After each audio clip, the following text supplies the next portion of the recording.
لكن التغيرات اللي حصلت في الدول العربية، نحن في ليبيا ما عندناش السينما اللي هي لها نشاط حقيقي يعني أو قوي.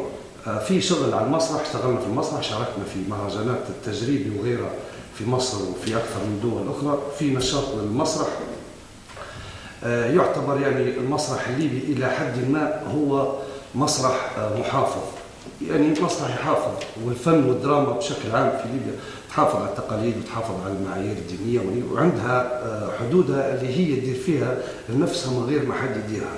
هذه حقيقة موجودة في ليبيا. استغربت أنا بعد ثورات الربيع العربي أن حتى أنصار الشريعة يكلموا فيها. أنا شخصيا اتصلوا علي أن أنت تعال، أنت تقول في كلمة حق، أنت مسرحي مناضل، أنت مسرحي كنت دائما مع الفقير، مع الغلبان، مع الشعب، مع كذا. فما كانش عندنا المشكلة يعني اللي هي في مواجهات، ما حصلتش مواجهات في ليبيا، وهذه حقيقة عكس ما حدث في تونس وفي مصر، أن المثقف والفنان حصل عليه هجوم وغيره وغيره وغيره. ولكن مع كل هذا ما زلت نقول أن مصر كبيرة، وأن مصر يعني والسينما المصرية قادرة أن هي تتعامل مع كل هالمجريات والمستحدثات الجديدة هذه.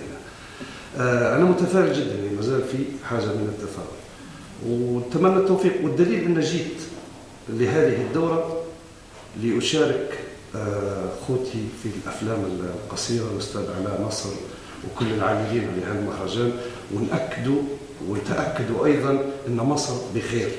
ووجودكم اليوم، أنتم وجودكم اليوم، اجتماعكم وهالمهرجان هذا دليل على أن هناك من يدافع عن السينما اللي هي لها تاريخ يدافع عنها أصلا.